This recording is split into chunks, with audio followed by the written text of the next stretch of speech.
So this is a little video by way of a report from a meeting that took place on Friday in Guildford, Surrey, where Anne Milton is the Member of Parliament. And it was a meeting with Anne and her constituency association, so all the members of the Conservative Party within the constituency were invited. And I suppose about 50 or 60 people turned up to a lecture theatre at Surrey University for a discussion about the withdrawal agreement. The meeting lasted about an hour and a half. For the first 10 minutes, Anne, she picked up a sort of phone book sized printed copy of the agreement, and the first sort of revelation of the evening, which really shouldn't surprise anybody, was that she hasn't read it. She said she's looked at some summaries of some of the things in it, but that she doesn't expect to make a final decision on the vote until the debate in Parliament is finished on the 11th and the vote in Parliament takes place. She said that she wanted to listen to the 5 days of debate first. Now, realistically, people may be quite surprised that there are MPs out there that haven't read the agreement. Well, the difficulty is the government is so intent on pushing this through as quickly as possible. The government know very well that very few members of Parliament will really have a chance to look at the agreement in detail. As you'll know if you've been through it, very often pages refer to European Act or Acts of Parliament as reference points. So really, unless you then go and look up all those other bits of legislation and read through them, you're not really going to understand the context in which the withdrawal agreement is written. You really do need quite a considerable amount of time. So Anne explained that. Now, she's a minister as well, so she has her time is even more constrained than a member of Parliament. And she talked about the distinction between the withdrawal agreement, which is a legal document, and the political declaration. Now, there were two lawyers in the audience that were very keen to make this point, because I think Anne was talking about the political declaration, which is the sort of list of ambitions, as it were, for the future arrangements.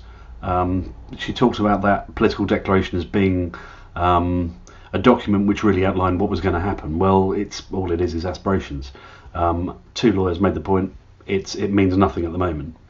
Now, Anne made the point that her position was that she wasn't at the meeting to ask questions. She was actually there to listen to other people, but what she wanted to do first was to lay out her general position as a starting point.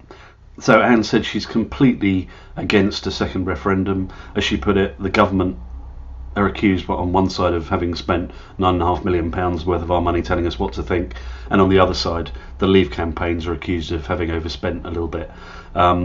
There's no argument for a second referendum. It would leave such a mess of our democratic system to sort of start overturning votes. She just does not support that at all. But neither does she support a no-deal scenario. And this is where it got fairly extreme. I mean, Anne said that she felt that there could be economic impacts that would last for up to 15 years at one point. It was a very extreme position to take. She said she didn't think there would be much impact of a no deal in this area, i.e. Guildford, Surrey area, but she worried about the impact on other parts of the country, particularly the north of the country. Now, of course, the irony is that parts of the north of the country are exactly the areas where the Leave vote was at its highest, and I'm not sure those people want people in the south deciding what those people think in the north. I think they've made their own voice very loudly heard there, and also made the point that if the deal fails to go through Parliament, the Labour Party's next step quite probably will be to call a vote of no confidence in the government. Now, there's a lot of misunderstanding about what the impact of that would be. The Fixed Term Parliament Act doesn't change the position with a vote of no confidence in Parliament.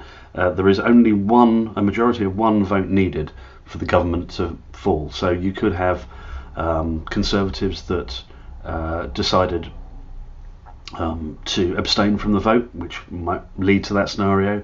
You might have the DUP choosing not to support the government, which might lead again to the government falling. So that's a very risky scenario. So at this point, Anne opened it up to the floor, and I think it was probably the second or third person who spoke, to my surprise, called for the Prime Minister to go, which is a position I support, but I think I was surprised at how much support there was in the room for that. I think quite a lot of people have read quite a lot of the withdrawal agreement and come to the same conclusion as I have, that if we want a better deal, we're going to need another leader, because this leader is absolutely hell-bent on putting through this deal as it stands. The point I made to the MP was that if you want to, on one hand, avoid a second referendum, and also you want to avoid a no-deal scenario, then the way that things are proceeding currently is not going to achieve that. You're probably going to wind up with one or the other. And if not one or the other, then, as she'd pointed out herself, quite possibly a general election, which, with all the uncertainties that brings. The point I was making about a second referendum was that is perhaps a way in which the deal might pass through Parliament, that the Labour Party might agree to pass the deal, to get their MPs to vote for it, but on the condition that it will be subject to a referendum by the people. Now, since that meeting, there's been various bits of information floating about to indicate that the European Union would be happy to extend the Article 50 period to allow that to take place. So I think that was my point. Yeah, it's fine not wanting a second referendum and not wanting a no-deal scenario, but actually, unless we change the deal that's on the table, the chances are we're going to get that kind of outcome. And there was a whole range of different opinion on this and other things, but I was surprised how many people had sort of drawn that conclusion that I had. So to cut a long story short, approximately, I would say 75 to 80% of the room were against the deal. There was a lot of talk of dishonesty. People were very polite, but I think a lot of people were basically saying, look, the Prime Minister's been dishonest and inconsistent. And this is kind of a surprise, really. This is a constituency that voted 59% to remain, yet there was very little support for this deal. And I think really what it's done, this whole withdrawal agreement has done, it's illustrated the fallacy that a sort of soft Brexit can be a kind of compromise arrangement. Rather than it being a deal that supports the majority with a few people at the extremes who don't like it, the opposite is occurring. There are only a small number of people who actually are prepared to accept the compromise. Remain voters don't want to have zero democracy at all. They don't want to have zero representation in the European structures, albeit that the European Parliament representation is so minimal and it has so little overall impact. Having been to a meeting like that, I think there are probably two key questions that anybody should ask if they're speaking to their MP at the moment. The first one is, it's a rhetorical question. It's, if you were Prime Minister today, why would you put forward a deal to Parliament that you know cannot win with Conservative and DUP votes alone? Why would you? What kind of outcome are you actually trying to achieve here? And the second one is, how much time have you as a Member of Parliament diarised to go through the agreement in detail? Because if you haven't got at least 48, maybe 72 hours and a lawyer on hand, then all you're doing is choosing who to believe. You're not basing your decision on the facts. And I have spent a couple of days on the withdrawal agreement. I would probably need to spend 2, 3, 4 days more at least if I was actually having to vote on it. Yet the debate starts tomorrow. That's the problem we've got.